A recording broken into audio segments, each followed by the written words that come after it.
Salut à tous, bienvenue chez The Upset Media. Nous sommes en plein playoff. Ça y est, le game 1 et le game 2 ont lieu dans toutes les séries. Il fallait qu'on en parle. Il y a eu pas mal de choses quand même. Je crois qu'on ne peut pas, on ne peut pas passer à côté de certaines infos. Je crois que les couleurs sont affichées chez certains. Pour m'accompagner, il y a donc Damien. Damien, comment ça va? Pleine forme? Et très bien, en pleine forme. On essaye, c'est la fin des vacances. On a passé les deux premiers tours, donc on fait les deux premiers matchs de chaque série, mais bien, on est bien. Et notre autre acolyte, c'est Lucas. Comment ça va, Lucas? J'ai rien, moi, du coup, j'ai chier. Pour contrecarrer ce petit À happening poil. non prévu. Non, ah ouais, ouais. Et bah non, sinon ça va très bien, hein. On a eu plein d'émotions cette semaine, donc très hâte d'en parler. Bon, écoutez, hein, du coup, on va pas On va partir sur chipoter. différents chemins. On va pas commencer à faire du blabla. On va se jeter pleinement dans ce débrief des deux premiers matchs de playoff. On va attaquer avec la série qui, à mon avis, va peut-être durer le moins longtemps. Celle du Zalgiris contre Barcelone. 2-0 pour les Catalans, après une première victoire, une large démonstration, 91-69 lors du premier match, et une victoire un peu plus poussive, mais avec un énorme Yann Vezeli dans le deuxième match, 89-81. Pour ce que vous en avez vu, messieurs, qu'est-ce que vous en avez pensé? Est-ce qu'on se dirige vraisemblablement vers un sweep ou est-ce que le deuxième match a donné une indication pour le Zalgiris? On peut commencer si tu veux, Lucas, comme j'ai LT le premier match. Ouais, ouais, j'y Euh, attendais. c'est, c'est- ça va être très très dur pour le Zalgiris. Le sweep, sûrement. On n'a pas la furia qu'on a pu avoir de la part des petits hommes verts et blancs tout au long de la saison sur des matchs où ils ont été raccrochés des grosses têtes de série. C'est compliqué là, la barre elle était déjà haute pour eux. C'est un petit miracle de les voir arriver en play-off euh, dans l'état actuel des choses avec Evans qui était pas là notamment. Taylor qui revient, qui est blessé, puis qui a été vite benché. Là, il est pas dedans. Il est absolument pas dans sa série de playoffs. Et on se retrouve là avec le Barça qui est en mode playoff. Je me suis demandé si Mirotic allait choquer, mais pas du tout. En tout cas, pas sur le premier match. Et non, non, pour moi, c'est un peu dur pour le Žalgiris. Ça va être voilà une étape sereine pour le FC Barcelone, selon moi. Je suis d'accord avec Damien aussi. J'ai pas eu le temps de replay le premier match, mais du coup, comme vous l'avez dit, c'était une belle branlée, donc peut-être pas forcément valoir le coup. Je rejoins Damien aussi sur Isaiah Taylor qui est, bah, découvre en fait les playoffs et ça se sent, tu vois. Il n'est pas forcément arrivé pour ça. Enfin, c'est pas évidemment il a signé pour jouer, mais c'est un peu compliqué, je pense.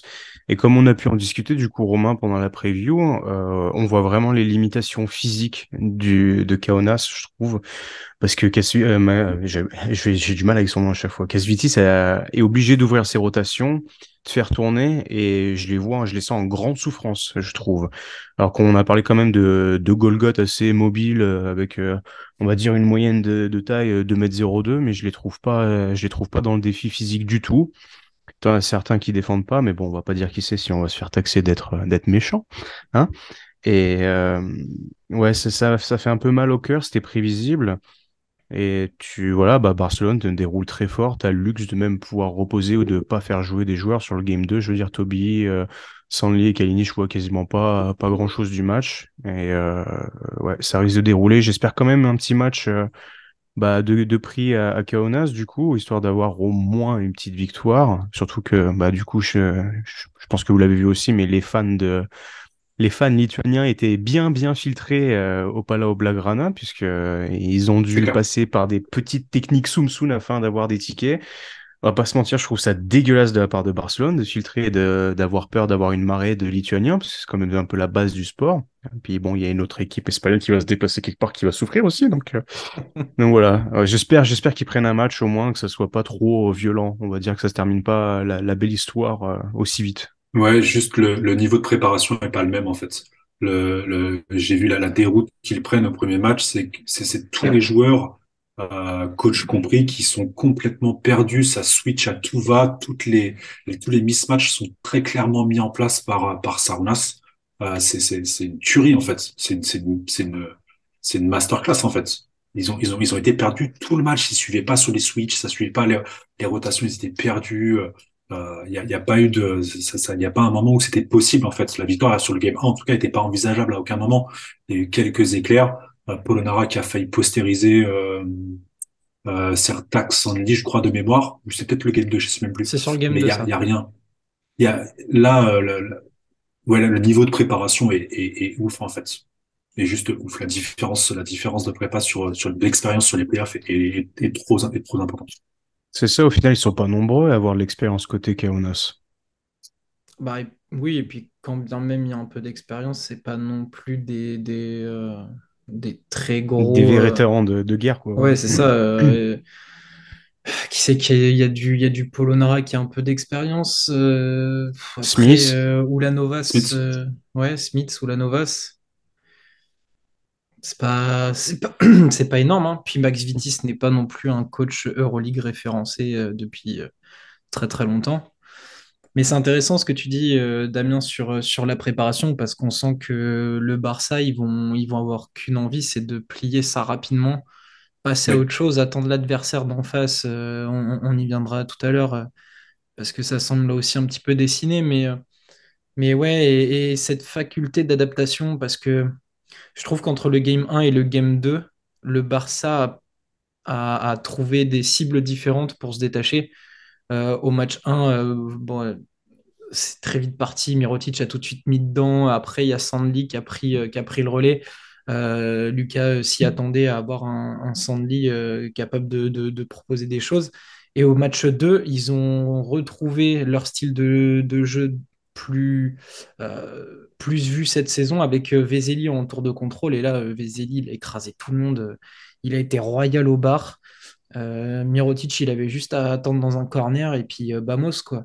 Donc Jazikevicius, là, il a marqué des points et je pense qu'il a déjà tué la série rien que sur le coaching. Et j'ai du mal à voir le Zalgiris gagner le match 3 quand même. Il y a un écart trop énorme là pour l'instant.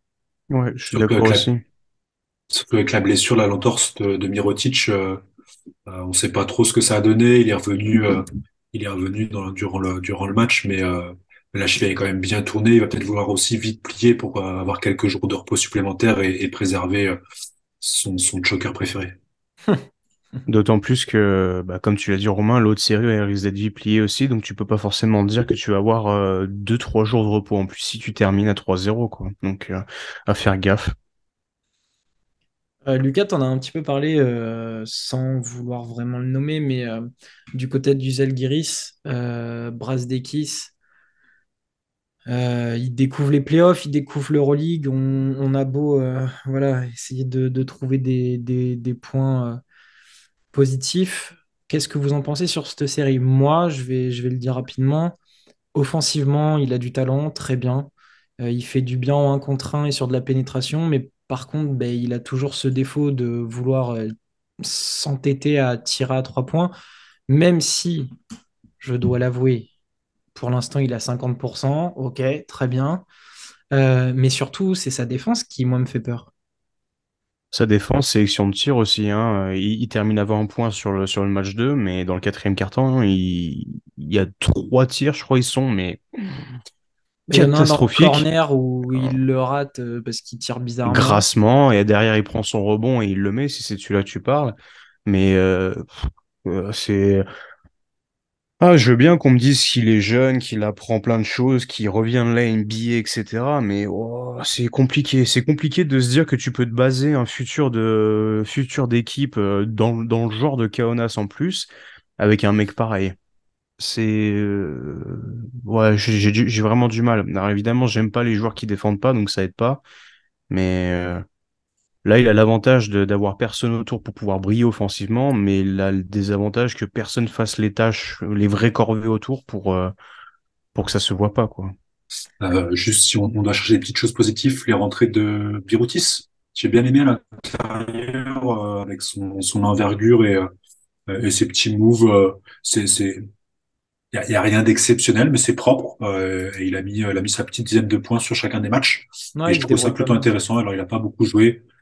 Voilà, j'ai cherché des petites choses sympas à dire sur le Zalgiris qui va vite partir en vacances. Est-ce qu'on est déçu un petit peu des Ulanovas et Roland Smith? Roland Smith, c'est à peine 2 points sur le premier match, 8 points, mais seulement 5 dévals parce qu'il fait 4 pertes de balles au deuxième. Ulanovas se monte sur le deuxième avec un peu d'adresse, mais c'est 5 dévals sur le premier. Est-ce qu'on est un peu déçu de leur apport? Bah attendu d'un côté, puisque en fait tu dis, c'est ce qu'on se disait sur la preview, celui-là et celui-là. Et en fait, t'es hyper prévisible. Donc il se prend tampon sur tampon. En plus, du coup, Jassikevicius l'avait l'année dernière, donc il sait très bien comment s'en Ouais. charger, je pense. Et ça se paye un peu cher, je trouve. Ulanovas, on voit ses limitations aussi, hein. Au final, c'est un très bon joueur. Mais est-ce qu'il est du haut du panier pour jouer en playoff Euroleague? Bah, j'en doute encore un peu, quoi. Mentalement, c'est très irrégulier. Et je sais pas, déçu, je pense pas, parce que on parle quand même d'une équipe qui s'est qualifiée au dernier match de la saison et sur quand même beaucoup de circonstances. Donc, on est content de les voir. On n'est pas content de les voir se faire taper comme n'importe qui d'autre, de toute manière. On aimerait tout savoir, je pense, des séries serrées. Mais voilà, ouais, bah, de toute façon, on avait prévu hein, 3-1 ou même 3-0, gentiment parlant. Donc, On avait dit surpris 3-1 pas pour pas tellement. être trop sévère et en se disant qu'ils allaient en prendre un à la maison. Ouais, parce ils venaient de se qualifier, c'était plus chaud supposément, donc il y avait peut-être moyen d'en chipper un. Moi, je garde encore espoir qu'ils peuvent en prendre un là-bas avec le supplément d'âme qu'il y a à la Zalgirio Arena, donc à voir.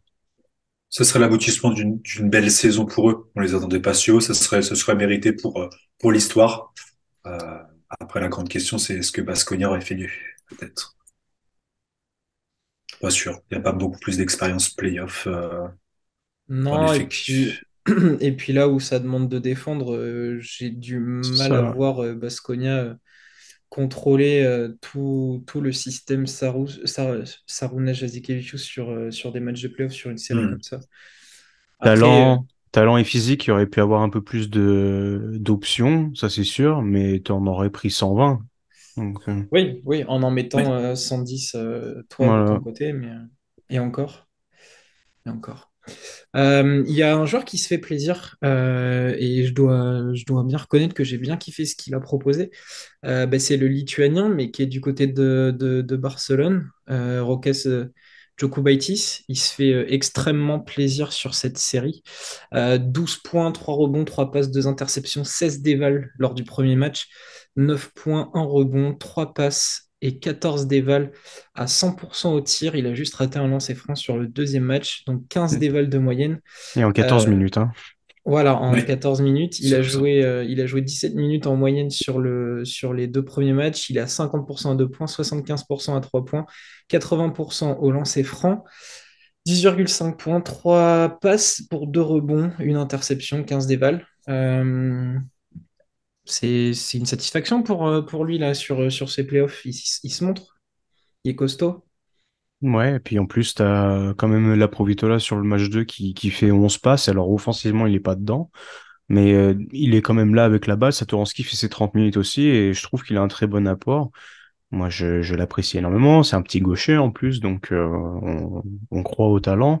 Et c'est bien, je pense qu'il avait aussi envie de bien faire face à son ancienne équipe et face à sa nation, j'ai envie de dire. Donc c'est bien, c'est plaisant, c'est prometteur peut-être pour la suite de le voir comme ça, se développer un peu, prendre les paliers tout doucement et on verra les saisons prochaines.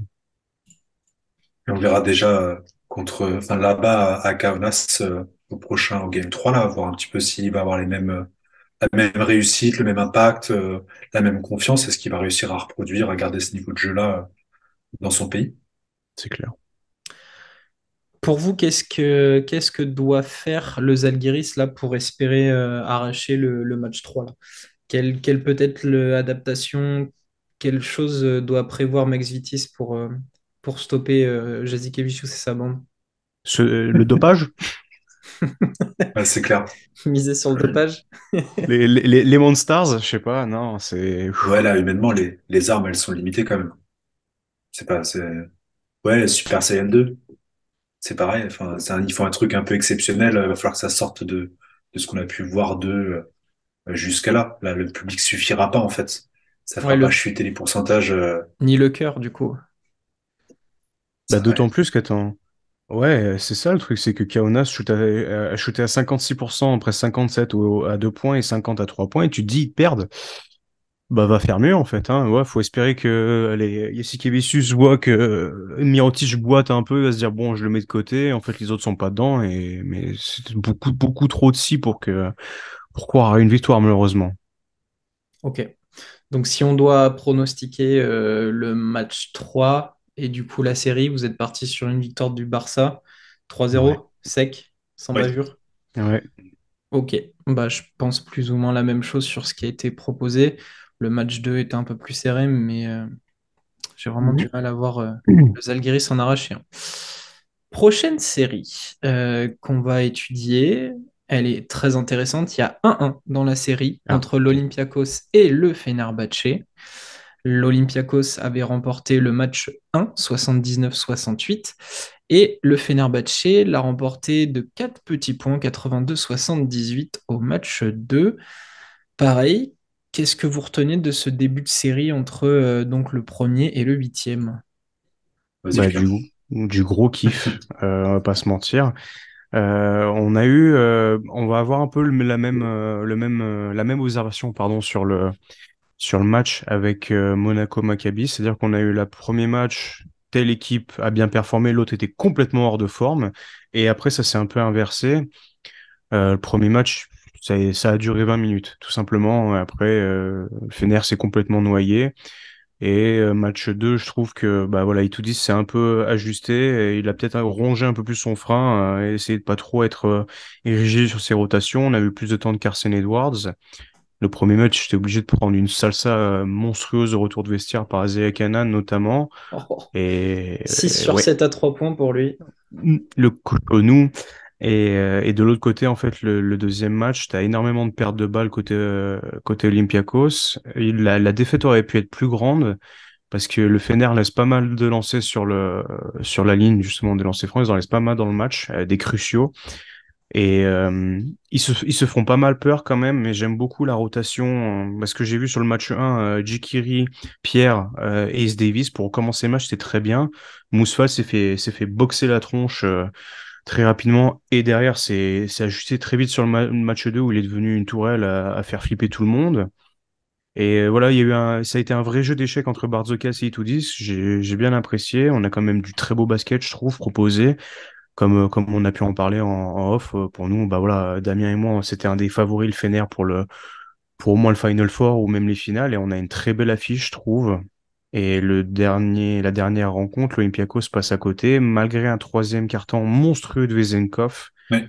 Et en fait, le quatrième, c'est un peu trop court. Et Ace Davis se réveille, pardon, vraiment sur la fin, puisqu'il était un petit peu dans l'ombre. Carson Edwards qui prenait bien ses tirs, tout rentrait pas mal. Et en fait, ils sont un peu trop courts, puisque tu as Sloukas qui manque des lay-ups un peu bêtes, qui manque des lancers francs, Makisic, même chose. Et derrière les réponses, bah, Ace Davis doit mettre 3 points, je pense, dans le quatrième quart-temps, et ça tue le match, en fait.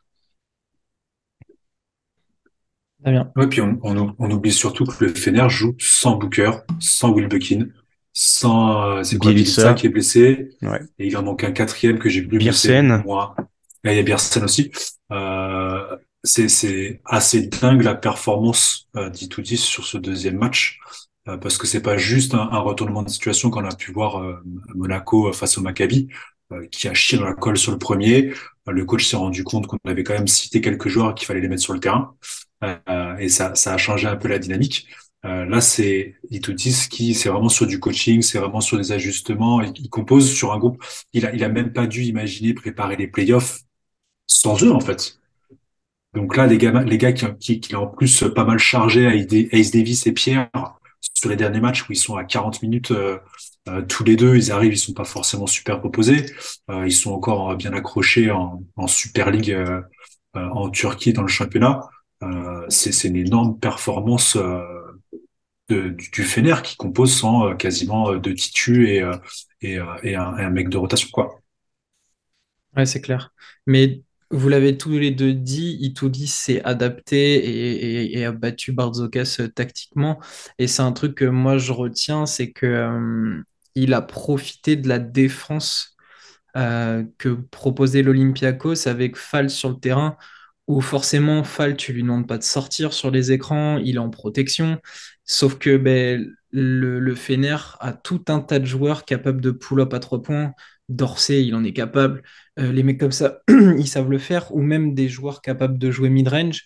Voir Calates qui aime bien les petits flotteurs, il en a fait 2-3 sur le match 2. Donc au début, ils ont essayé de les taquiner là-dessus.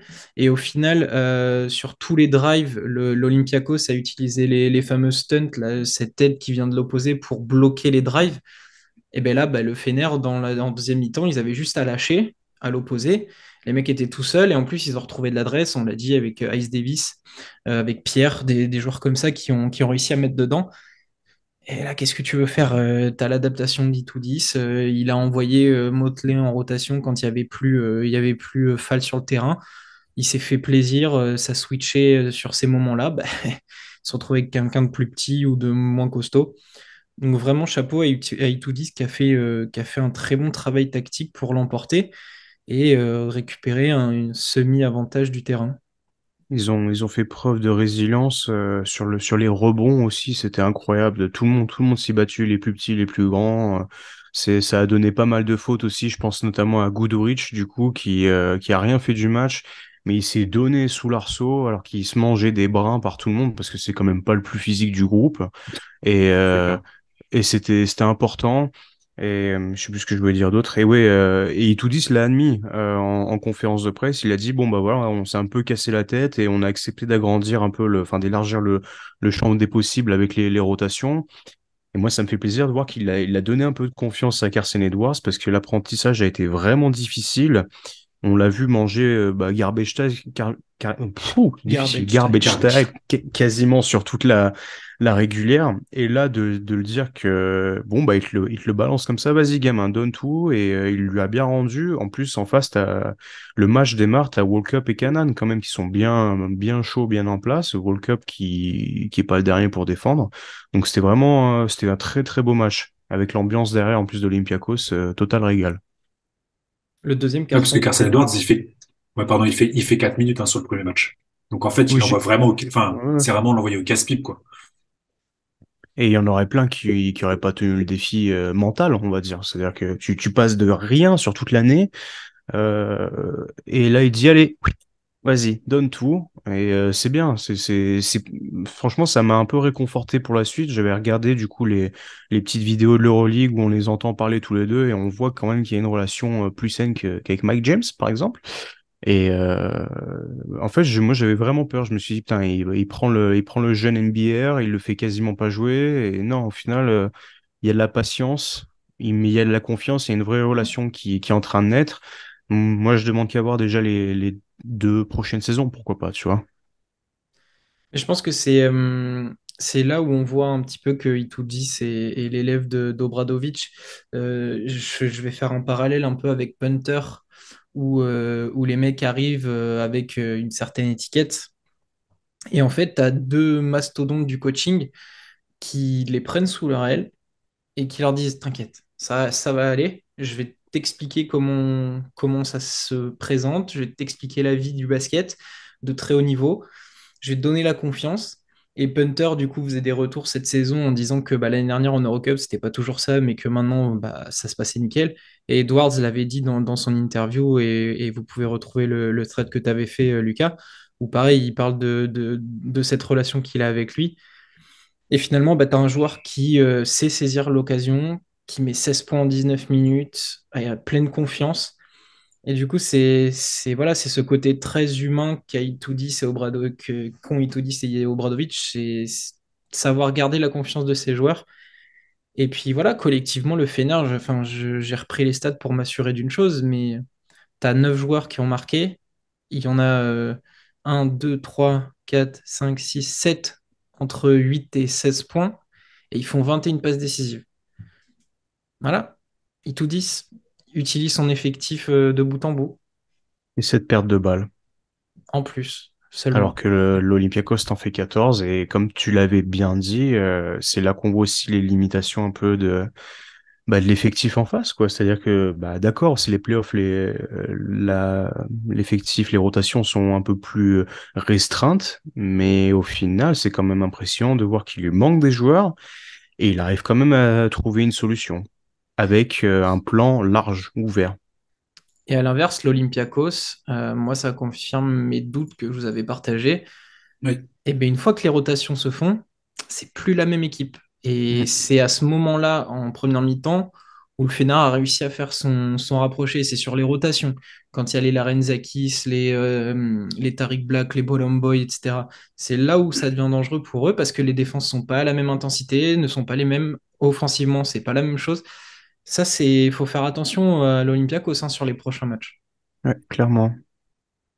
Parce que, enfin, Itoudis, il est capable de tendre le même piège qu'un club espagnol, c'est-à-dire de se prendre dans la gueule tous les mecs de rotation dans le 5 majeur. Barzokas, il va faire oh, bah, c'est cool. Ouais. Puis quand il va avoir tous les sauvages qui vont sortir du banc aussi. Moi, j'ai été surpris de voir Motley sortir du banc sur les deux premiers matchs. Sur le premier, ça se paye, je trouve, un petit peu. Enfin, ça paye plutôt, puisque Jikiri envoie des coups bien anguleux là, dans la tronche de tout le monde, donc ça passe. Mais derrière, le match 2 en fait, t'es partagé, puisque je trouve que Motley est vraiment en dessous en dessous de sa forme. Je le trouve pas impactant, je le trouve même un peu timoré, timide. Bon, sur ta Mousfal en face, mais bon, t'es grand, t'es baraqué, tu dois lui rentrer un peu dedans. Et je trouve qu'il a été très patient, il a attendu ses tirs, il a quand même pris quelques fautes sur la fin, mais attention quand même, ça peut être un point tournant aussi de de pas avoir cette assurance comme il a pu te faire sur la saison régulière. Il découvre les playoffs aussi Euroleague, mais faut qu'il s'y mette un peu aussi le Congrès. Ouais, je pense que tu aurais posé la question comme tu as fait sur la première série, mais pour moi, c'est un élément important, Motley, sur cette suite d'opposition. Il est vachement plus mobile. Il doit le faire tourner en bourrique, en fait. Mousfal, pour moi, c'est vraiment le point noir, là, sur le secteur intérieur du Fener, c'est que Motley peut pas se permettre de pas saisir l'opportunité là, offensivement, en tout cas. Alors, défensivement, ouais, il faut taper les Les 130 Golgoth. kilos de barbac. Mais offensivement, il doit avoir un apport beaucoup plus important. C'est faux, on dit ça. Le mec a mis 15 points sur les deux matchs, 7 rebonds au premier. Il prend que 2 rebonds, mais il est à 18 et 15 déval, comme quoi parfois les chiffres et ce qu'on voit, c'est trompeur. Parce que j'avais pas les stats en tête, et pour moi, j'avais le même constat que vous, c'est-à-dire qu'il est un peu trop discret pour le moment. Le deuxième, Oui, ça mais se parce qu'il voit. est pas, il est pas sur Vas-y. Mousfal, en fait. Non, non, Oui, c'est toi qui dis ça tout à l'heure, Lucas, c'est il est sur la rotation où il est pas, il vient en sortie sur, quand Mousfal il est plus sur le terrain, en fait. Hmm. Il joue que 25 minutes sur le match 2. Et encore, il joue que 25 minutes parce qu'il donne un rendement et parce qu'à un moment, il tout dit, se dit, bon, on va chercher le mismatch. Foutez-moi le premier qui avait Zenkov sur le groin, on y va, tu vois. Et parce qu'il y a de la mobilité, parce que Mousfal en fait a envoyé tellement en intensité sur le premier carton que derrière il est un peu cuit, que t'es obligé de sortir un peu de Bolomboy, un peu de Peters et de tricoter en fait. Mais en plus, Motley, t'as pas besoin de le chercher dans l'air ou quoi que ce soit, il est suffisamment mobile comme Damien l'a dit et je le trouve pas, il est pas à sa place là. ok, donc c'est une adaptation à corriger pour Itoudis. Vezenkov, il est plutôt sur son rythme de croisière, là, on l'a vu. Il met des gros tirs, il est dedans. Mais j'ai un problème avec l'Olympiakos que je vois. C'est pas du tout le même qu'en saison régulière, à savoir que leur jeu sans ballon qui va tellement bien à Vezenkov, eh ben, fonctionne moins bien sur les playoffs. Forcément, les défenses sont plus resserrées, c'est plus d'intensité, beaucoup de scouting de la part d'Itoudis. Est-ce que ça peut devenir un problème pour Vezenkov de ne plus avoir les mêmes espaces ou il trouvera toujours une solution? Je pense qu'il y aura toujours une solution qui va se trouver parce qu'il y a quand même énormément de mouvements et il fait ses chiffres. Moi, sur les deux matchs, je l'ai trouvé quand même absent par moment. C'est-à-dire que sur le deuxième match, il y a ce troisième carton où il explose vraiment.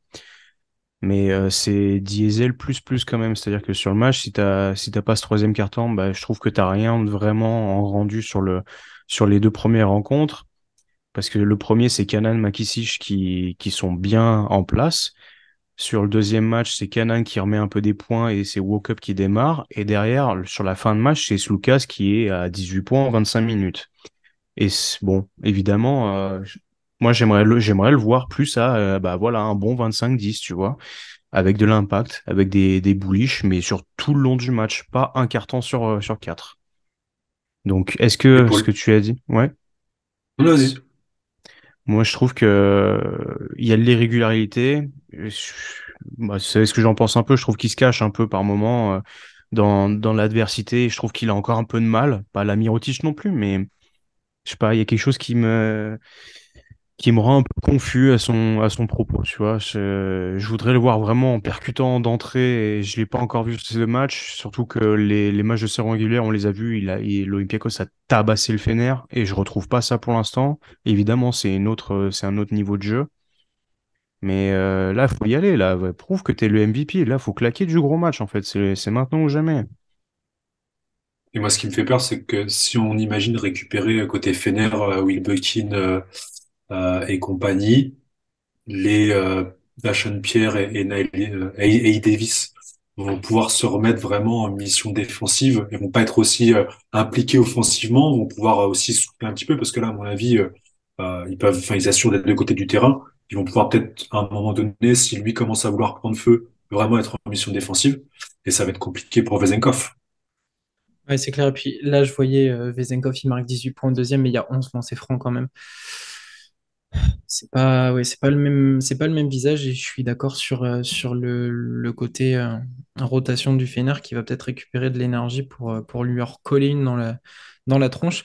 Mais au moins, ça confirme ce qu'on se disait avec Romu dans la preview. On se posait la question de quel Sacha Vezenkov on allait avoir. Est-ce qu'il allait être au niveau et pas avoir une Mirotic aiguë? Pour l'instant, ça tient, mais on attend un peu mieux. Votre prono sur le troisième match et puis sur le reste de la série, du coup, comment vous voyez la chose? Moi, je la vois aller loin, cette série. J'ai envie qu'elle aille loin de toute manière, mais je serais pas surpris de. Déjà, Wilbekin est incertain. Booker est encore supposément out, mais s'il revient, attention, hein, comme l'a dit Damien, tu vas délester quelqu'un en charge défensive parce que voilà, Dorsey s'est tapé Vezenkov sur quelques séquences où justement il a eu s'est lancé parce qu'aussi son statut de joueurs MVP calibre, les arbitres ont été sympas par moment. Qu'est-ce que ça peut donner? À quel point Wilbekin est en forme aussi? Moi, je serais pas surpris qu'au retour, galvanisé un peu par ce qui s'est passé, et Itoudis a le sentiment peut-être qu'il a trouvé une petite idée en tête. Edwards, on sait que c'est un mec qui prend feu très rapidement. Alors, chaque match est une nouvelle histoire, mais si tu reprends le précédent, t'es quand même chaud là. À voir, à voir. Barzokas aussi peut s'ajuster, mais peut-être pas aussi de manière aussi minutieuse que peut le faire Itoudis. Moi, je vois bien le Fener prendre le prochain, pour être honnête. Ouais, je suis assez d'accord là. Pour moi, là, notamment avec, comment il s'appelle? Edwards, j'aime beaucoup son côté slasher qui a flou, du nombre de points qu'il avait marqué sur le Game 2, cette capacité à vraiment performer, percer, transpercer la défense ou vraiment aller à l'attaque du cercle, Ah, c'est un petit a buffle, donné hein. beaucoup d'options. C'est un petit buffle et puis il a vraiment cette capacité au cercle comme à faire Slucas, mais de façon plus distinguée, on va dire plus athlétique. Ça a vraiment posé des problèmes et je sais pas qu'est-ce qu'il peut mettre en face parce qu'une fois qu'il est déchaîné, le bonhomme, il n'y a pas grand monde qui peut l'arrêter sur le premier pas. Si Will Buckner, je regardais un petit peu sur l'injury report, il y a de bonnes chances qu'on le voit un petit peu. Alors, il fera pas 40 minutes, mais ça va donner des shooters en plus, ça va peut-être libérer plus de place encore. Je vois bien le Fener dans la dynamique et en étant à domicile, prendre ce game 3 au moins, je les vois passer le tour.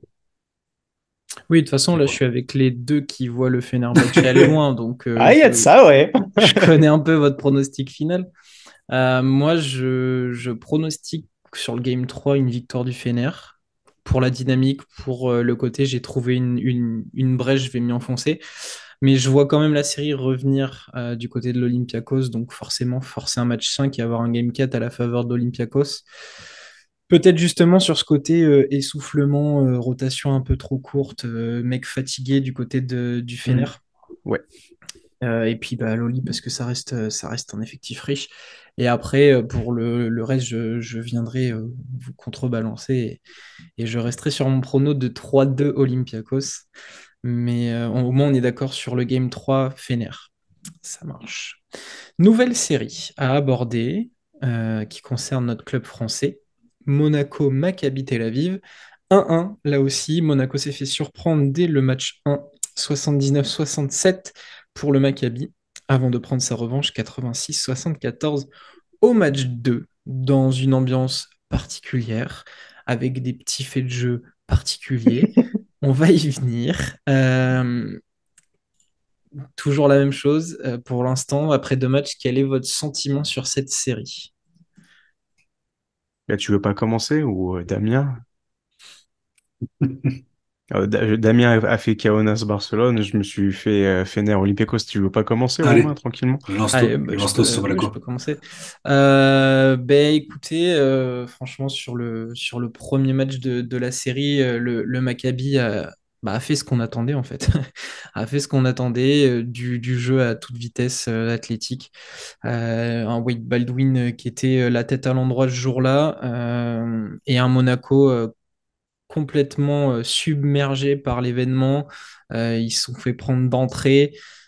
Et du coup, ils ont fait un match moyennasse, très très moyen. Euh, le Maccabi a su faire mal tout de suite. Et le match 2, alors, comment le dire sans froisser les hommes? Très franchement, s'il n'y a pas de Jordan Lloyd dans un jour avec, c'est pas la même limonade. J'ai pas du tout apprécié l'ambiance de ce match. Euh, les spectateurs d'un côté, enfin pour le Maccabi, l'attitude de Wade Baldwin, l'attitude de Mike James, tous les événements extérieurs, tout ce qui s'est dit sur le match, où moi je l'ai pas vu tout de suite et tu suis un peu Twitter et les gens qui disent ouais, Wade Baldwin, machin, machin, alors qu'en fait quand tu regardes le match et que tu vois la scène, c'est un fait de jeu banal en fait, alors que d'un coup on avait l'impression que le mec avait fait tout et n'importe quoi, que c'était le dernier des enfoirés. Et ben, en fait c'est juste un fait de jeu banal. Donc en fait tout a été trop tiré par les cheveux dans ce match-là. Et Monaco, du coup, ben, s'en sort grâce à Jordan Lloyd, 33 points, 36 dévals dans un match monstrueux. Gros big up à Yacouba Ouattara, Bah, big up qui, à lui aussi, hein. oui, big up On à lui espère qu'il va aussi, bien. c'est pas le souci, mais ouais, Ouattara qui a fait un gros match aussi avec plein d'énergie. Je revois ce close-out qu'il fait sur Baldwin ou Brown et qu'il l'envoie en touche juste par sa présence. Donc, série, bah, comme on l'attendait, serrée, avec des styles qu'on attendait, des affrontements qu'on attendait. Euh, donc, en fait, pas surpris par cette série. Et bon courage à Monaco sur les 2 matchs qui arrivent. La Ménorave, je pense on va avoir les tremblements un peu même d'ici, tu vois. Ça va être quelque chose. En plus, avec le scénario, du coup, qui était bah, tout bonnement honteux. Le fait de jeu qui éjecte Baldwin, c'est une accumulation de frustration. Oui, Je crois qu'ils prennent 6 ou 7 techniques sur le match. Donc, Pour moi, c'est. c'est trop. Toute la séquence troisième il y a 6, je carton, crois. début quatrième, Ouais. c'était n'importe quoi. C'était beaucoup trop. Mais en fait, ça a commencé tôt dans le match parce que t'as du rififi avec Brown et comment il Ouais. s'appelle, Jake Cohen et qui est, je suis là pour casser de la gueule et t'as Baldwin qui commence déjà à insulter tout le monde. Tu te dis mais qu'est-ce qui se passe là? Donc il a du mal à dormir, je sais pas, et il a L'air de pas aimé la Monaco devait pas vue, il a être. pas aimé la vue de l'hôtel bah, bref, je sais pas, ils avaient chié dans son jus d'orange, j'en ai aucune idée. Mais ouais, bon courage à Monaco parce que comme tu l'as dit, il fallait un Jordan juste en très très haut niveau de jeu. Je suis content de voir qu'Obradovic a compris qu'il fallait faire des ajustements. Parce que Ouattara a pas joué le du premier match, bon bah ça c'est bien vu. T'as même pas eu l'idée même pas eu l'idée à un moment dans le match de se dire, bon, allez, j'envoie le capitaine Buffle mettre des épaules un peu, tête baissée, foncer dans quelqu'un. Non, non, pas du tout. T'as pas de Shima Moneke en plus, donc t'as besoin quand même de physicalité. Blossom Game est, bon, bah, fidèle à lui-même. Et bon, heureusement, on passe du tout au rien sur le deuxième match. Il est carrément titulaire et il apporte bah, tout ce qu'on lui connaît. Mais sur le premier match, c'est un non-match. Tu te prends une salsa monumentale et le Maccabi est à 30% à 3 points. Et ça, c'est grave aussi. Parce que tu te prends un plus. Attends, il y a eu combien sur le premier match? Ouais, 76-79 et ils sont pas à droit, les gonzes. Là, je me dis, mais on avait raison en fait de vraiment se faire du souci pour Monaco. Parce que certes, ils sont maladroits aussi sur l'autre côté, ils sont absolument pas dedans, mais le deuxième match est pas si meilleur que ça. C'est, comme tu l'as dit, un bon joueur qui est vraiment sublime, qui est historique, puisqu'il a jamais fait aussi haut en marque au scoring, mais il va falloir ça à chaque match pour espérer qu'il gagne. C'est Hum, pas bon du tout. Ils se font même, Malheureusement, ils se font même très peur dans le quatrième quart-temps, à un moment, le troisième quart-temps et le quatrième quart-temps, où Brown revient. Il repasse sous la barre des 10 et du coup, il y a cet incident-là, mais même sur la fin, c'est jusqu'aux les 3 dernières minutes, tu te dis, mais ils vont les taper au final.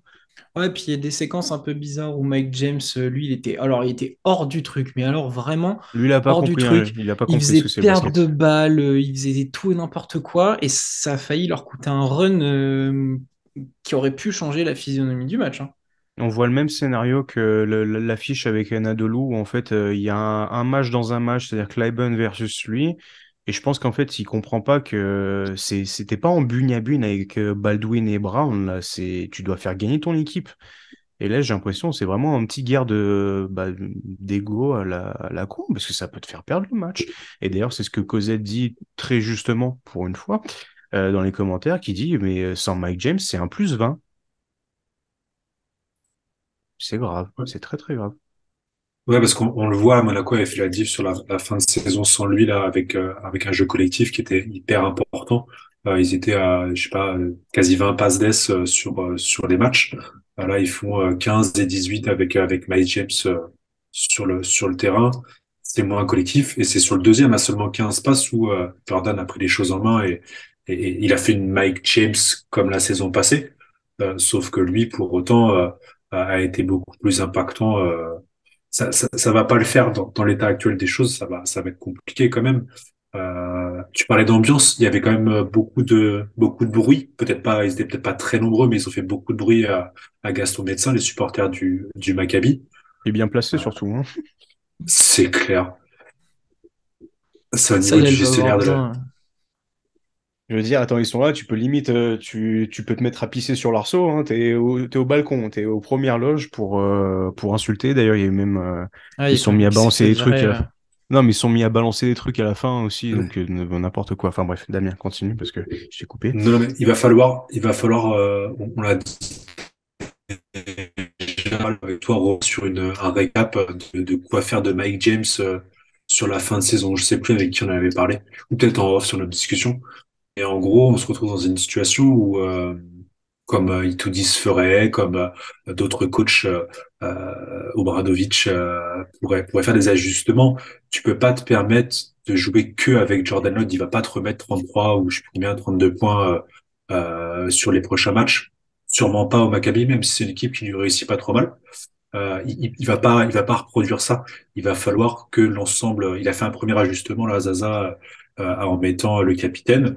Euh, qui fera pas des merveilles, c'est pas lui qui fera gagner, mais il fera sûrement beaucoup chier Baldwin, voire Brown, voire d'autres, par son impact, par juste le sens dans lequel il joue. Il joue offensivement, il lâche rien, et ça, c'est un premier ajustement qui a payé. Il va peut-être falloir se poser la question des 30 ou 31 minutes de Mike James, quand même. Est-ce qu'elles sont, est-ce qu'il ferait pas les mêmes stats en ayant quasi 10 de moins, en fait?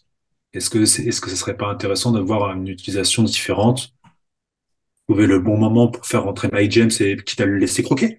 Mais il va falloir qu'il joue différemment. Monaco pourra pas passer par des perfs comme ça parce que derrière Jordan Lloyd, il y a qui pour Okobo. Okobo peut Et, péter un gros score sur un mm, match. Ouais, Ouais, mais mais il est il est pas pas dedans dedans là. pour l'instant, hein. Mm.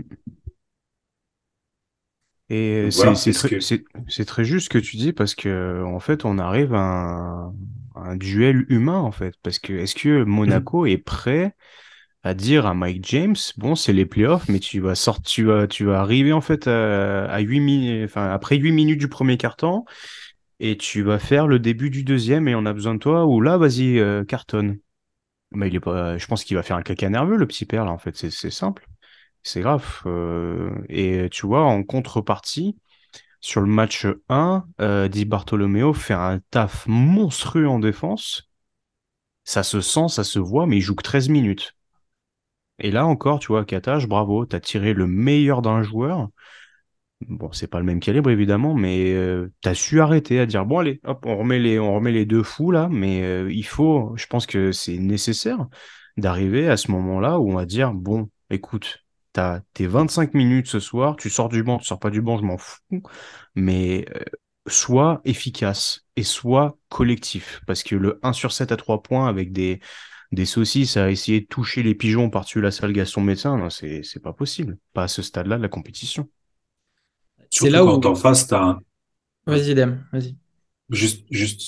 quand en face, t'as une rotation entre Brown et Baldwin qui est vachement différente en fait, où ils vont vite, il y en a vite un des deux qui va sortir pour pouvoir attaquer justement la deuxième partie du match, sur la deuxième équipe. Pourquoi ça pourrait être pas justement le moment où tu cales un peu sur l'opposition et tu fais sortir James assez rapidement pour pouvoir finir le carton et attaquer le deuxième avec la seconde unité. Pourquoi pas? Moi, là où Mac James doit être plus intelligent, c'est que quand il est sur le terrain, forcément, il est dangereux, il crée du danger, les équipes en face ont peur. Le Maccabi, on le voit, ils essayent de bloquer toute forme de drive, là encore, avec la même utilisation qu'on disait sur l'Olympiakos. Il bloque les drives, sauf qu'en fait, lui, il a pas tout le temps la lucidité en se disant, faut que je m'adapte, faut que je la décale, et ça va profiter à quelqu'un d'autre. Et du coup, en fait, ses potes, une fois que ça arrive, ses coéquipiers, ils sont pas prêts. Ils sont pas toujours prêts. Okobo, dans le match 2, il met je Main sais dans les pas combien poches. de temps avant de mettre un panier, et quand il le met, il est en mode enfin, mais parce que on sent que lui, déjà, il est en mode playoff et qu'il n'a pas encore intégré ce mode playoff parce qu'il découvre, et qu'en plus, ben, il y a des moments où il attend trois quarts temps avant d'avoir la bonne passe, où Mike James a décidé de la donner parce qu'il voit que tout seul, il pourra pas dribbler cinq joueurs. Et du coup, les mecs sont pas prêts. Ils sont pas prêts. John Brown, il prend un shoot tous les quartiers de lune parce que pareil, il sait pas s'il doit les prendre. Blossom Game, si ça court pas, bah, il va pas avoir beaucoup de munitions. Et Mike James, il doit faire ce travail de je sais que les équipes ferment tout ce que je fais, ils viennent doubler, ils viennent faire des stuns sur mes drives. Putain, mais décale le ballon, crée quelque chose. Et il le fait pas tout le temps. Il est capable de coups de génie, mais c'est vraiment on-off, c'est quand il veut. Et sur ça, il pourra être efficient. Et il pourra jouer 35 minutes ou 40 minutes s'il veut, mais que s'il se donne les moyens d'aider son équipe. Et pour l'instant, il n'est pas prêt. Pour l'instant, il n'est pas prêt pour faire ça. Et ça va coûter cher à Monaco, parce que là, il y a deux matchs au Maccabi.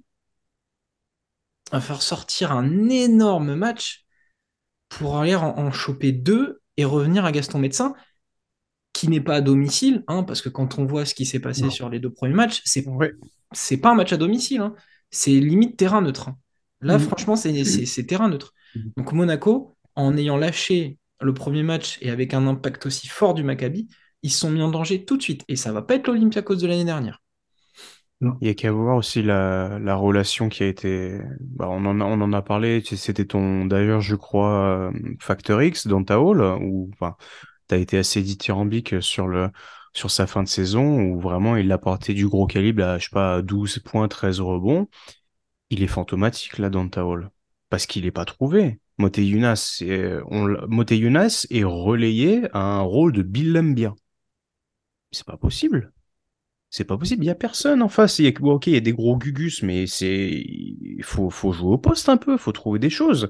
Et c'est criant de vérité ce que tu disais, c'est-à-dire que les mecs ont les mains dans les poches, ils ne font même plus signe à Mike James en mode, je suis là, copain, vas-y, envoie, là, je suis décalé. Il y a personne sur moi, hein. Bah ouais, les quatre, ils sont sur toi, là, vas-y. Non, ils attendent. C'est Match plus 2, il y a possible. eu embrouille, enfin, il y a eu embrouille. Il y a eu reproche de fait, je crois que c'est Alpha Diallo et Mike James Ouais, ouais. justement qui s'allument Et sur un puis truc. Obradovic aussi, hein. C'est toujours la même histoire en fait. C'est toujours les mêmes travers et les mêmes démons qu'ils ont depuis X mois en fait. C'est toujours la même chose. Et là, on passe d'une équipe top 4 saison régulière, favori Final Four, à bord de l'élimination et bord de l'implosion surtout. Parce qu'il n'y a pas Non, de mais secret. Ça marche en Euroleague comme en Betclic League, comme en R3 en Bretagne. Si le copain il te régale, tu vas le régaler derrière. C'est le même principe. Il se rend pas compte qu'en fait, c'est de croquer comme ça et à vouloir faire à sa sauce parce qu'il dit ne pas, il va pas changer sa façon de faire. Il avait dit dans l'interview là, il est comme ça, il est comme ça. Bah ouais, mon gars, mais à un moment, si tu veux un titre, si tu veux aller chercher un titre et de l'être à Monaco et que t'es ta statue devant Gaston Médecin, putain, donne-toi les moyens. Et à un moment, ça veut peut-être dire, bah, en faire un peu moins, ou en tout cas un peu plus pour les copains, quoi. tu vois, on parlait de profil de joueurs identiques, on va dire. Je te prends les trois là, mais si tu mettais Wilbekin à Monaco ou si tu mettais Baldwin à Monaco, le problème il est inexistant. Et là, on est sur une équipe qui roule à tout va, même Baldwin. Alors que pour un bon moment, j'étais en train de vous dire que le comportement c'était le même Maccabi. Et là, on a vu quand même cette saison qu'avec Brown, un métronome à côté, ça roulait très bien. Et t'imagines, tu mets Baldwin avec Jordan Lloyd, tout roule, ou tu mets un Will Buckin, tout roule aussi. Et tu te dis, c'est les trois mecs les plus référencés à ce poste-là. Le premier, Mike James, est le premier par définition, mais en fait, c'est le plus empoisonné en même temps. C'est grave, c'est très très grave. Et vraiment, te dire que tu as Dontao qui joue 25 minutes, 9 rebonds, un point, un tir. Un, un putain de tir, et je suis sûr que c'est pas Mike James qui lui a filé la balle. C'est pas normal. C'est pas normal, même si t'as Nibo et Poitres en face. C'est pas normal du tout. L'analyse avec Baldwin et avec Will Buckin, elle est intéressante. Et là où il y a une différence avec Monaco, c'est que ce soit au Fener ou au Maccabi, il y a un patron à côté de lui. Brown est un patron, Calates est un patron, et en plus, au Fenerbahçe, il y a Itoudis, qui derrière peut mettre deux, trois tartines dans les oreilles en mode tu te fous pas de ma gueule. Là où Mike James, Obradovic, quand il arrive, c'est parce qu'il a fait un caca nerveux qu'il a viré l'autre coach. Et Obradovic, je rappelle un truc, c'est que quand il arrive, il a fait de la câlinologie, il l'a pris dans ses bras, il a fait là, là, tu vas avoir tous les tickets, là, tu vas faire ce que tu veux. Voilà, bah, ils sont enfermés, hein. Ils sont enfermés. Et Jordan Lloyd est trop gentil. Oui, mais Mm. il y a pas de réel patron. Capitaine est sur le banc. John Brown, il a comment? Il a Le cœur. le cœur, mais c'est un leader par l'exemple. Je suis pas sûr que ce soit un mec qui va aller voir Mike James, qui va le prendre entre quatre yeux et lui dire, écoute-moi bien, garçon. Voilà, Même Moté donc Younas, haut de son expérience NBA et de son... Non, non. non, lui un lieutenant, lui, Non, c'est mais rien pour de parler plus. sur le podcast d'Urbonas, il y a du monde. Mais bon, pour parler dans le vestiaire, ça j'en doute. Comment vous voyez la suite là, de la série? Deux Pas matchs mal. au Maccabi, Très mal. match 3. Moi, j'imagine une salsa, hein. Elle va avoir une bronca pas possible. Et la dernière fois qu'il y a eu une bronca, Monaco, c'était à la Stark Arena. On a vu comment ils ont réagi. Donc, et puis bah pour le coup, je pense pas qu'il y ait quelques monégasques qui se déplacent à la Ménora au plus en plus, hein. Donc tu joues, c'est vrai, c'est le club qui joue par excellence sans fans. Donc c'est triste à dire. Enfin, c'est triste. On fait des bisous à les fans monégasques de longue date sur Twitter. Mais bon, on va pas se mentir, vous êtes quatre, quoi. Ça va être compliqué. Ça va être très compliqué parce que ils vont être revanchards. Ils vont avoir le match 2 en travers de la gorge.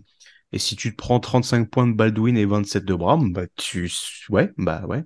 Bah ouais. C'est des gros chiffres, mais ouais. Dans l'idée, je les vois bien bouillants, quoi. Ok, donc Maccabi pour toi, Damien Ah pareil, ouais. même logique. Mais je les vois quand même revenir à Gaston Médecin. Ok, donc Alors, est-ce que c'est du patriotisme? Je suis pas monégasque, mais est-ce que Et en plus, tu portes du c'est jaune, là? toi, là. Ouais, mais j'ai pas prévu tous les maillots. J'avais juste prévu celui-là pour la connerie. Euh, je me dis que Moneke peut revenir, que le temps de jeu peut diminuer chez Mike James, que Ouattara a fait bonne impression, que Don Taul peut pas perdre un Faire- duel face à Nebo, qui est un peu son pendant machiavélique. Il doit lui mettre des tartines. Je crois Monaco capable d'en prendre un là-bas. Je dis pas qu'il gagne au final, mais je les crois capables d'en prendre un là-bas. Ok. Moi, j'avais dit 3-2 Maccabi, si je me souviens bien. Donc aussi revenir à Gaston Médecin. Quand On tu verra. reviens à Gaston Messin et tu te prends tartine, On verra. Quoi qu'il arrive, je vois le Maccabi gagner le prochain, sûr, parce qu'ils vont être. C'est même plus bouillant, ça va être incandescent. Que ce soit les joueurs, le staff, ah, mais là, ils sont tous à le thermostat neuf, là, public. depuis 3 jours, ça fume de partout, hein. Bon, bah, je pense en plus que les billets, ils ont dû se vendre en 10 secondes dès que la billetterie a été ouverte. Donc, non, ça va être dur. Mais ouais, je vais quand même rester sur une logique assez similaire à Damien. Ils vont être capables d'en prendre un. Pourquoi pas un Mike James game, un vrai, de vrai, où il est costaud de bout en bout, C'est ce capable que de je disais sauver Monaco? ouais, c'est ce que je disais sur le live tweet à un moment. Je dis, bah, le match 1, je dis, bon, bah, garçon, prends le match à ton compte. Là, il y a plus 14, vas-y. Vas-y, là, vas-y, fonce. Vas-y, prends, provoque des fautes. Vas-y, fais ta Une Carson déconne. Edwards. Mais ouais, vrai, c'est ça. Et même là, on l'a pas vu. Donc, je pense qu'il est peut-être matrixé mentalement à se dire, faut que je joue, mais pas trop. Enfin, bref, c'est une énigme, cette fin de saison de Monaco. Ok, bon, bah, on verra ça rapidement. On Le va Mike James, attaquer. le Mike James Game, c'est le 5. Toi, Parce pour que là, toi, c'est le 5. Ils prennent bouillon 3, 4, il finit avec 12 minutes de temps de jeu avec Monaco qui revient et un jeu collectif. Et du coup, somme monumental, à Gaston Médecin, il veut sa statue. Mike James Game. Si ça se passe comme Bisous le ça, monégasque. si ça se passe comme ça, vraiment, dame, on ressortira, on la mettra cette séquence et je pense qu'on ira Allez. demander à ce qu'on t'offre un maillot de Monaco. Ouais, il va remettre la séquence avec le maillot de Che encore là. Dernière Bon. série à discuter. Ah non, il y avait que 3 séries là. Ah bon, il y avait pas. D'accord. Donc ça veut dire qu'il y a une équipe déjà au Final Four. Serait-ce peut-être le Partizan de Belgrade qui mène 2-0 contre le Real Madrid. Match 1 remporté 89-87 sur un tir incroyable au buzzer de Kevin Punter. Et victoire 95-80 dans le match 2 arrêté au bout de 38 minutes de jeu. Voilà, un match qui n'a pas été à son terme. Allez-y, parlez de ce que vous avez comme sentiment autour de cette série. Me lancez pas, me lancez pas. Je vais juste dire Moi, un ce qui me truc et fait. puis vas-y, Vas-y, vas-y, j'ai vas-y. juste un petit truc, une petite référence et après Damien. C'est honteux! Voilà. Moi, ce qui me fait chier, on en a beaucoup parlé sur les réseaux, on y est tous allés notre petit tweet, enfin, surtout toi, Romain. Ce qui me fait le plus chier au final, parce qu'on part du principe là tous, tous les trois en tout cas, que le Partizan va passer, c'est que là, sur un Game 4, il va toujours manquer des joueurs du Partizan par suspension, toujours manquer potentiellement Exum, on ne sait pas dans quel état est sa cheville réellement, même s'il a repris le... Il a été Il à va bien. Ouais, l'entraînement. il a fait un peu de shoot, ouais. Mais, et du coup, Barça derrière se frotte les mains, quoi. Alors après, ça va faire chier Saunas parce qu'il n'a pas dû prévoir son plan de jeu comme il fallait face aux Anti-James partisans et qu'il va... Nunali. Ouais, voilà. Ouais, c'est surtout ça qui me fait chier. C'est pour la suite après. C'est au-delà des dégâts que ça fait sur cette série-là. C'est l'impact que ça a sur la compétition. C'est pour ça que d'ailleurs que les, les matchs de suspension ou les amendes, c'est envoyé. Voilà. C'est gentillet. En même temps, il n'y a pas de précédent en Euroleague de cette importance-là. Ils n'ont pas voulu saccager la compétition, mais c'est d'ores et déjà, ça aura un impact sur la suite du tour pour le partisan, quoi qu'il arrive. C'est ce que disait Shane Larkin, que je trouve à très juste titre. C'est l'incident est grave, mais si le Partizan venait à passer 3-0, personnellement, je prends parti de ils ne doivent pas purger leur peine sur une autre série. Puisque ils ont donné des sanctions pour ne pas fausser le jeu, ne pas fausser le reste du Final Four, laissez les gars jouer. Alors, faites-le comme ça. Mais de se dire que tu peux arriver, et c'est qui, je crois, c'est Punter qui a 2 matchs. Oui. Ouais. Donc, moi, je pars de l'idée que le Madrid va se faire défoncer au match 3 et puis très bien, un Pôle emploi pour le mec derrière moi. Mais je trouve que c'est dégueulasse. Ils sont déjà pas favoris face à Barcelone s'ils venaient à passer. La saison régulière, on a vu que c'était compliqué pour eux et tu vas commencer sans punter, c'est se tirer une balle dans le pied. Donc moi, je serais l'idée de, ok, bah elles seront à faire plus tard. Moi, je comprends l'idée que il va devoir extensionner, mais honnêtement, je suis pas trop fan de ce truc-là non plus. Donc voilà, pour parler du Madrid, de Madrid très rapidement, bah toute l'année, je vous ai dit qu'il me confortait pas, que la saison régulière s'est faite parce que le système déroule de lui-même. Sans même parler de l'incident, dans le fond de jeu, c'est cata. C'est cata, il faut un Gabriel Deck monstrueux et un bon Gershon Yabusele sur le match 1 pour que ça se tienne un peu.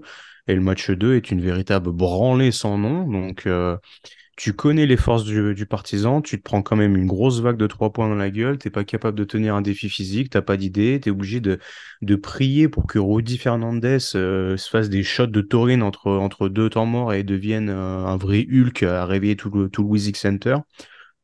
Ouais, bah tu vois, faut que ça se termine pour le Real, je trouve. Je suis peut-être un peu méchant et je réagis peut-être un peu par tristesse de pas avoir la série que j'attendais, mais il faut que ça se termine là. C'est vraiment c'est critique.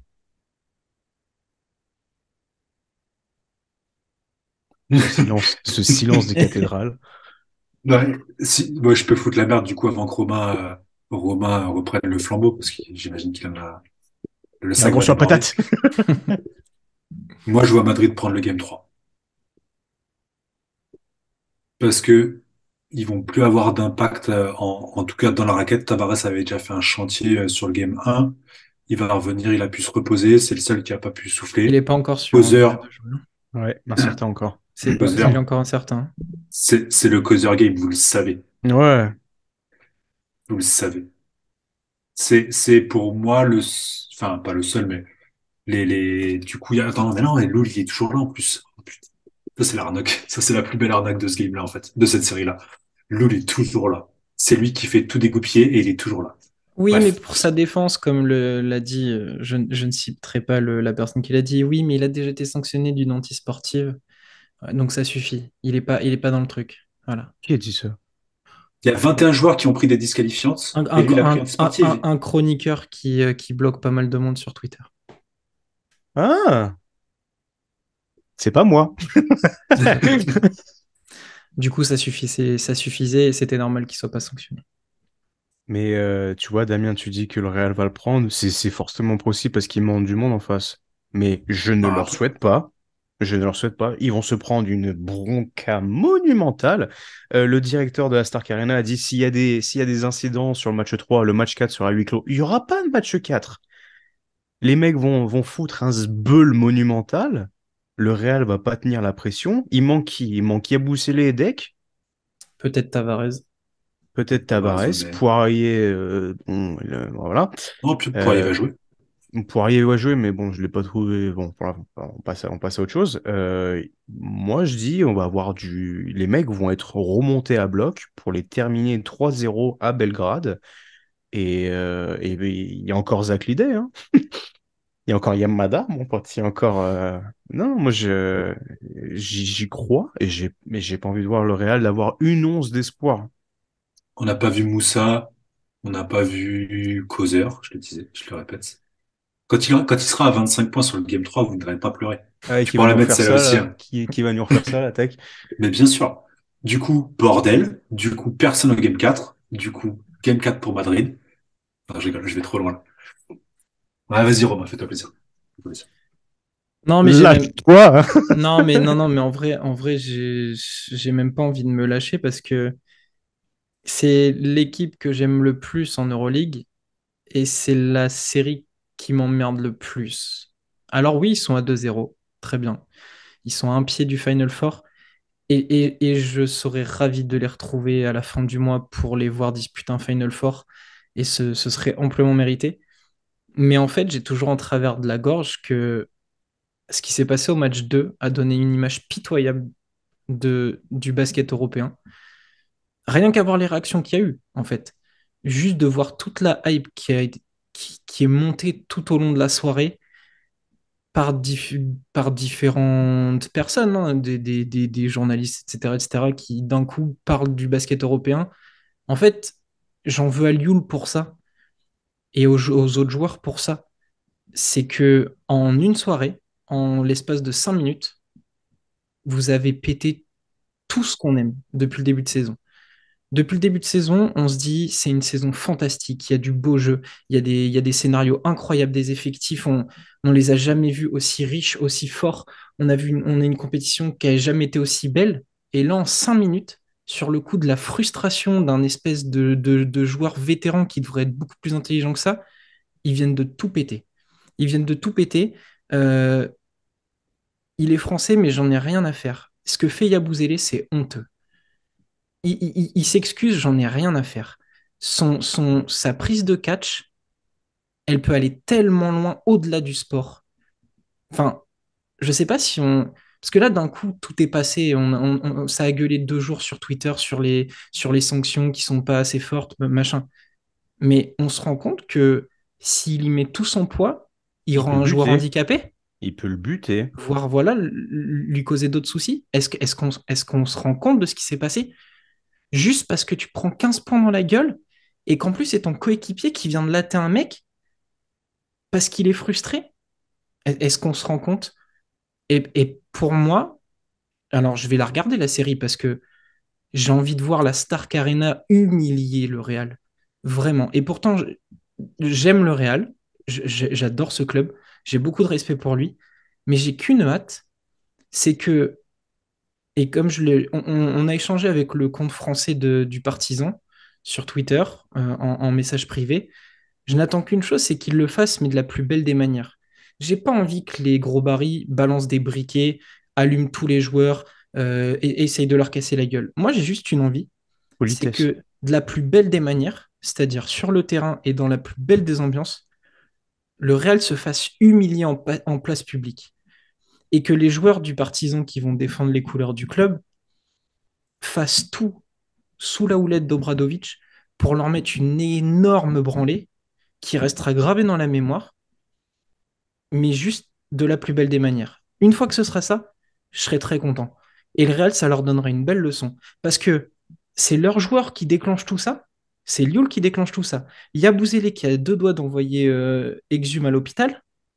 Et c'est eux qui viennent pleurer en disant on veut plus de sécurité, on veut pas passer par tel terminal à l'aéroport, il faut que tous nos déplacements soient sécurisés. Mais vous êtes fous ou quoi? Mais venez pas en fait. Vous cherchez la merde et derrière vous jouez les pleureuses. Pour moi, ça passe pas et on donne une image lamentable. Donc, c'est simple, et je vais m'arrêter là. Le Partizan, vous me les humiliez. Fin de série, on se revoit au Final Four. C'est tout ce que je souhaite. Même en tant que fan du Real, moi, c'est ce que je veux et c'est je pense que ce qui va arriver. C'est cette espèce de victoire par l'ignorance, en fait, de montrer que tu es la plus belle lame des deux, on va dire, sur cette histoire. Et pour revenir à ce que tu disais, chaque scandale fait toujours parler et ramène toujours un peu de monde parce que ça génère du clic, ça génère des chiffres, etc. Mais autant dire que si le Partizan sweep le Real Madrid dans une très belle ambiance, dans un match de basket beau et bien mené, et que derrière on ne sait pas où est-ce que ça peut mener, tout le monde aura très vite oublié. Parce que si le Partizan se hisse en finale ou même repousse Barcelone dans ses retranchements et que derrière on a un Final Four incroyable, oui, cet événement va rester gravé parce que c'est un événement grave et qui a eu des répercussions jamais vues auparavant. Mais c'est pas pour autant que ça doit gâcher la saison régulière incroyable qu'on a eue, la compétition, la post-season incroyable qu'on va avoir, parce que potentiellement on peut avoir le huitième qui va sortir le premier parce que potentiellement on peut avoir le Partizan en Final Four, parce que potentiellement ils peuvent se hisser même encore plus haut, et ça va rendre la saison encore plus incroyable. Moi, je vais retenir que ça. Il y a des incidents, ça arrive partout dans le sport. C'est pas beau, c'était vraiment pas beau à voir. Ça aurait pu être bien pire, mais voilà, je pense que tu vois, Malice de Palace ou tous les gros événements qu'il y a pu avoir comme ça Ah dans le non. basket. Non, mais attends, on s'en souvient, mais est-ce que tu te souviens du reste après? On se souvient des sanctions qui sont colossales. Mais derrière, le jeu reprend aussi, la compétition reprend. Donc c'est ça qu'il faut garder à l'esprit, je pense aussi. Du coup, reprendre sérieusement par rapport à ce que vous avez dit, moi, ce qui me fait le plus chier, c'est que de tous ceux qui ont pu en parler, alors pas des joueurs, mais tout ce qui va être médias ou autres personnalités, c'est des gens qui n'auront pas parlé sur le game 1 du panier au buzzer de Punter. Et c'est des gars qui reparleront pas non plus du match 3 s'il se passe comme vous l'espérez, d'une façon sèche, nette et on coupe la carotide, on n'en parle plus. C'est des gens qui en reparleront pas plus. Les gens qui en ont fait la pub et la mauvaise pub là de cette compétition-là, de l'incident en question, c'est des gens qui ont sorti ça de nulle part, qui ont voulu profiter, comme tu disais, Lucas, de la situation. Et c'est pas des gens qui, de base, servent à promouvoir l'Euroleague. Ils ont juste profité de la situation et, par la force des choses, ils ont fait le boulot inverse, en fait. Ils en ont parlé avec des mots de gens qui ne suivent pas la compétition, qui n'ont pas vu les autres matchs, qui ont juste vu les 4 minutes de clip de tous les échauffourées qu'il y a eu sur ce match-là. Et c'est ça qui fait le plus chiant, en fait. Ça remet pas en cause, comme tu disais, Lucas, ça soit la saison régulière, ses premiers tours et la suite de la compétition, parce que vu le niveau, on aura forcément une suite qui sera au top. Moi, ce qui me fait chier, pour revenir à Guerchon, au-delà du fait que j'apprécie énormément le joueur, euh, il y a plus que ça, en fait. Je remets pas, c'est inadmissible ce qu'il a fait. Derrière, on n'est pas sur, tu parlais de Malice at the Palace, on n'est pas sur des Rachid, des Ben, Il se des tabasse Jermaine avec les O'Neal, joueurs, les supporters, ouais. des mecs, non, mais après, au-delà des supporters, mais des mecs qui ont le sang chaud et tu sais que ça peut partir à n'importe quel game, en fait. Parce que c'est comme ça, il suffit que ça chauffe un petit peu. Là, après, c'est le public qui fait dégénérer la situation, mais il y a presque une nature à ce que ça dégénère. Kirchhoff, c'est absolument pas son cas. Là où pour moi il y a un souci, c'est alors effectivement Lioul, Fernandez qui vont avoir des tempéraments ou des caractères très chauds, très sanguins à réagir. Le problème c'est que là Lioul il fait le malin, derrière il fait la petite quéquette, il y a Punter qui arrive, qui lève le poing et ça fait sortir du coup Guerchon entre autres et les autres de Madrid. Du coup comme ils sortent et Guerchon qui fait sa suplexe, c'est le partisan qui débarque. Ça a dégénéré, mais ça remonte à plusieurs minutes, voire plus un quart temps avant encore, où les coups de sifflet, le Madrid, on les voit râler. Il est où le copain qui est derrière toi, Lucas? La Pôle faute, emploi. Pôle emploi bientôt.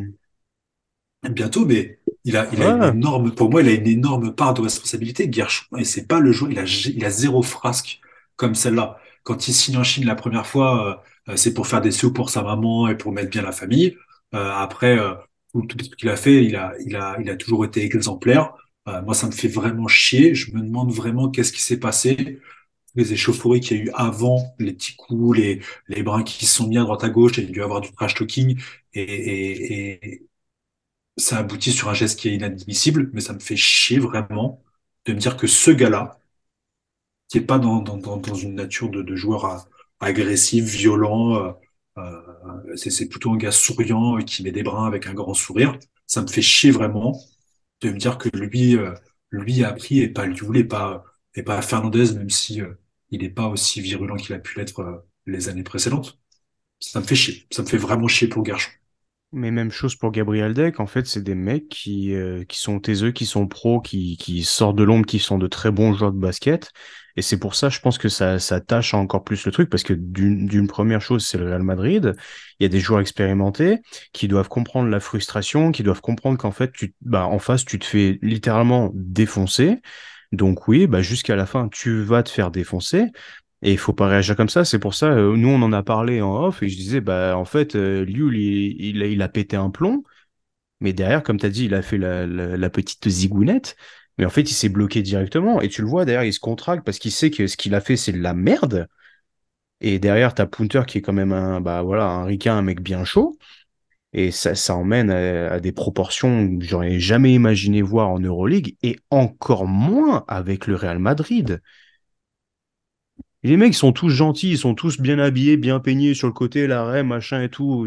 Et Zonia et Moussa qui serrent le poing, mais je veux dire, enfin, ils sont aussi effrayants que moi sur un playground. C'est n'importe quoi. C'est tout Il bonnement. reste, C'est honteux. C'est honteux. il reste combien de temps quand ça dégénère? 1,50. Pablo Lasso, il aurait fait tourner direct, depuis longtemps, depuis au moins 2 3 minutes. Voyant que le Il match y a était plus perdu, 15. Il y a plus il 15, aurait, ouais. il aurait fait souffler les gars sur un game 2 comme ça, en sachant que le premier avait déjà été compliqué. Il aurait pas laissé dégénérer le truc. Tu sais que les gars sont chauds, ils se mettent des brins depuis quelques minutes, ils râlent sans arrêt. Alors Poirier, il est déjà sur le banc 5 fautes, ouais. depuis un moment pour 5 fautes. Fais tourner, putain, tu sais que le match va dégénérer, d'autant plus que tu te trimbales derrière en Serbie sur les deux suivants. Laisse tes joueurs redescendre, accepter la défaite et repars sur un truc cohérent. Fais jouer des gars qui n'ont pas beaucoup de temps de jeu, fais-les rentrer, mettre quelques paniers parce que du coup derrière il aurait fait tourner aussi Obradovic. C'est abusé en fait. C'est abusé. Bah, déjà, il y aurait eu Pablo Lasso, il n'y aurait pas eu 15 points d'écart. C'est possible, on va pas se mentir. Si je dois Euh, relancer le débat du coach. Ouais, et juste pour revenir un peu au fait de jeu, moi je tiens quand même à applaudir la performance du Partizan, qui reste une équipe jeune et expérimentée, même si sous la houppe d'Obradovic, qui est en train de briller derrière l'arc, avec par moment, désolé, le match 2, Exum je crois il met 11 points, c'est pas si important que ça. L'utilisation de Smilagic, ça va te faire le plus grand plaisir, Romain, est parfaite, sur des courtes périodes, qui plus est.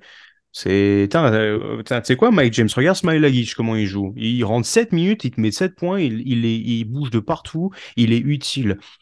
Et on a un mec qui magnifie son effectif à l'extérieur face au Real Madrid. Voilà. Mais franchement, faut qu'on revienne un peu sur le jeu réalisé du Partizan. Je te lance un peu Romain là-dessus, mais c'est une très belle, un très beau récital quand même qu'on est en train de voir aussi. Mais c'est l'aboutissement de toute la saison en fait. Et là, je l'avais dit, je crois, dans les previews, mais ils sont arrivés à un point où ils jouent parfaitement en se trouvant les yeux fermés. Obradovic, il n'y a rien à dire sur lui, hein. Moi, la personne qui me trouvera un meilleur coach que lui en Europe, ben, il a qu'à se lever tôt et qu'il vienne m'ouvrir le débat. Mais Terence Junior Parker. oui, voilà, si tu veux, dans ses rêves. Mais voilà, il est en train d'installer un joli loft dans la tête de Chus Mateo. Il est bien implanté. Euh, il- il- même moi qui suis un pauvre petit fan de basket avec zéro diplôme de coach, je l'ai senti venir gros comme une maison qu'il allait lui rejouer la même limonade tactique que lors du dernier match de saison régulière. L'autre, il a rien Ouh. compris. Et premier match, Avramovic, Trifunovic, Smailagic, ils étaient encore là. Voilà. Chus Mateo, il a fait Ah, ouais, bon, d'accord, voilà. Smilagic, c'est l'arme anti-Walter Tavares. Et puis, ils n'ont pas compris que tant que tu laissais Tavares protéger le cercle alors que l'autre, il fait du pop, bah, ça ne changera rien parce que c'est un grand, mais il est serbe. Il sait shooter à 3 points. Et du coup, il sanctionne. Voilà, le partisan est juste en train de faire son récital comme jamais. C'est du beau basket offensivement, c'est incroyable. Défensivement, bah, ils sont en train de prouver qu'ils sont capables d'aussi faire les efforts et collectivement récupérer des ballons, bien verrouiller le rebond. Voilà, et puis sans que enfin, je vais essayer de me prendre les stats sous les yeux, mais je suis même pas sûr que sur les deux matchs, on ait un extraordinaire le sort. 10 points sur le match 2 et il 11 est points sur le à match 11 points 1. sur le match 1. Voilà, c'est pas, il a fait 10 et 11 points, il a pris Nunali 3 est et 9 transparent rebonds. sur le premier. C'est voilà, comme quelqu'un a dit, je sais plus si c'est toi Dom ou si c'est Lucas, mais Obradovic est en train de magnifier son effectif à merveille. C'est clair. Il a toujours un joueur, il arrive toujours à avoir un joueur capable de déclencher un truc. Je l'ai dit, Smilagic, mais ça peut être du Madar, du Avramovic sur les lignes, à la main, capable de faire des trucs. Voilà, mais de toute façon, c'est une démonstration de coaching, hein. S'il y a des gens qui sont intéressés par le coaching, regardez ce qu'a fait Obradovic toute la saison. Et j'espère qu'il va faire sauter la banque demain, je crois, à l'heure où on Ouais, enregistre. Voilà, demain. Et comme ça, on n'en parle plus de cette histoire et place au Final Four. Parce que vraiment, moi, je suis un peu dégoûté de cette série quand même. ouais, ça se comprend. On a fait le tour de toutes les séries. Quelqu'un veut rajouter quelque chose sur le Partizan? Parce que, alors, Dame voit plutôt le Real prendre le troisième. Avec Lucas, on est parti sur Je un dis ça, sweep. je dis ça parce que j'ai vite essayé de mettre de côté ces incidents-là. J'ai de superbes souvenirs de games du Real au playoff de l'année dernière. Euh, il y a d'autres chouchous comme Causeur qu'on n'a pas beaucoup vu, comme notre ami qui se met dans les vidéos YouTube aussi, le Peter Corneli. shooter, Hmm. Peter Connelly, Il est même pas qu'on sur la n'a pas feuille de vu. match. Ouais, Non. il a été mis de côté sur le match d'avant, sur le deuxième Et match du coup. qui pour moi pourrait être clairement dans la rotation. Donc là, de toute façon, on va avoir des choses différentes. Euh, euh, voilà, c'est plus dans cet état d'esprit-là que je voyais le Real Madrid passer. Pour simplifier l'histoire, il faudrait de toute façon que comment, le partisan passe et qu'on passe nous aussi à autre chose, que qu'Hirchon parte en vacances. Et qu'il essaie de voir parce que la suite sera pas pour autant plus simple pour lui, parce que comme tu l'as dit, le geste était très grave et voilà, l'image du Real Madrid a aussi été tachée de cette action-là. Alors, il doit lui rester une année de contrat encore, mais enfin voilà, il y a plus que simplement une qualification pour le Final Four qui s'est joué là sur cet incident-là. Même Donc si je voilà. suis pas sûr que ça remette en cause grand-chose, parce que ce week-end, Ouais, il a joué 30 minutes. ouais, il était Ouais. titulaire dans l'équipe du Real, donc pour eux, ça change pas grand-chose, je pense, hein.